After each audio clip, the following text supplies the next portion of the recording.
Good morning, Arthur Rafferty, ASNI TV. I now hope, after all these years, the tide is finally turning in my favour.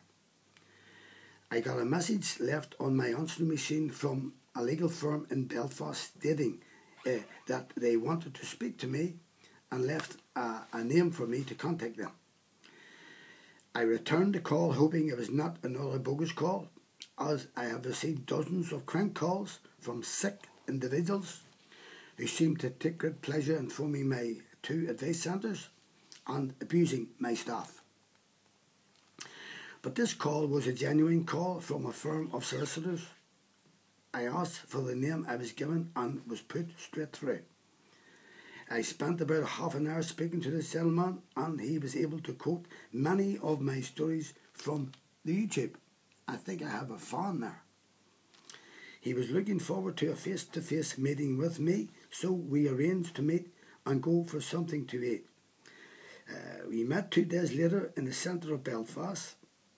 I spent almost 3 hours talking to this gentleman, explaining what the doctors and the legal system had done to me. He seemed to be well informed about my case, and it was only then that I realised that he was the lawyer who shook my hand as I walked out of the High Courts after winning my case for compensation against the corrupt doctors from the Belfast Trust. He was the lawyer who says it was like a David versus Goliath case, and most lawyers did not think that I would win. The odds were stacked against me. I asked him about that, Judge Evan Bell, and why he was allowed to hear my case. He said yes, there was a conflict of interest there, and he, the judge, should have stood down from my case. It was totally wrong that he was allowed to hear my case. It was a miscarriage of justice, and the Lord Chief Justice and the Attorney General should have known that, as you reported it to both of them. And if they had any decency in them, they should have apologised to you for that mistake, and also that Judge Evan Bell should have been reprimanded. I then asked him about having my case heard in the UK and why the Lord Chief Justice and the Attorney General are taking such an interest in my case.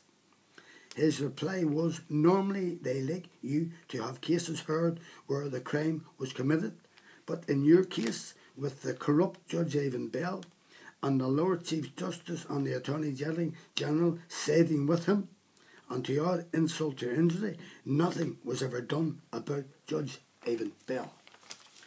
That also may be the answer as to why the Lord Chief Justice and the Attorney General are doing everything in their power to stop me taking my case to the UK.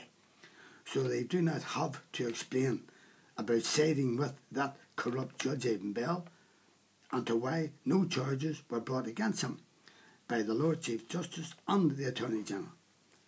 This judge was a doctor employed for 20 years by the corrupt Belfast Trust, the same people I am taking a case against in court. So it was a job for the old boys and a handy payday for the corrupt judge. As to that, I have no doubts at all. My lawyer friend was able to say that the Human Rights Commission here in Belfast should have taken a lead in my case, as my human rights were denied me. Also, he cannot see why the Equality Commission did not come to my aid help, as my complaint involved corrupt doctors and members of the legal team. Now, if my case was in the UK, there would have been a total outcry by the public, the human rights people, the Equality Commission people, and the media, and also the papers would have been full of my story. He informed me that he is working on a case at the moment involving the European Courts of Human Rights, and he knows all the proper people to see, and that he would write a letter for me about my case and all the problems I have had with doctors and legal people here in Belfast, and also that I have received no help at all from the Director of the Human Rights in Belfast, Virginia McVeigh. He is also going to write a letter to the Attorney General in London about my case. I will then have another meeting with him to get both letters and sign them. and I will make sure they go by registered post, or if need be, I will hand deliver them myself. I also mentioned to him about my meeting with the pro bono unit who were supposed to help me. He laughed and shook his head and told me not to waste my time with them. They are only a messaging service for the Bar Council. In other words, snoops. He was very interested in my story about corrupt doctors, lawyers and insurance companies. I filled him in with all the details I have and gave him a DVD of my story. And I will be arranging a meeting with him, myself and my investigative journalist to let him know how far we have got in this scam, and I hope he can be of some help to us. He also said I should get an MP who would be prepared to stand up and fight my case in both Belfast, Westminster and the House of Lords, and also the European courts. Well, I told him to get a decent MP here in Belfast would be impossible, as I have already tried MLAs, MPs and also an MEP and got no help from them at all. There again he says he would be able to help me and point me in the right direction, as he knows two human rights barristers in the House of Lords and one in the European courts who is an MEP, and that he would speak to them about me and my cases.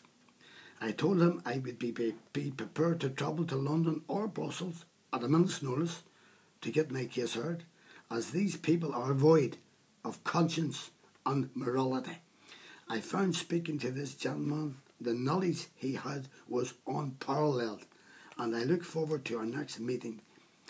Before we parted company now, he said to me to always have a plan B to fall back on, and we will talk about that at our next meeting. Now, this gentleman was a breath of fresh air. It gives me some hope that there is some decent, honest, truthful lawyers about.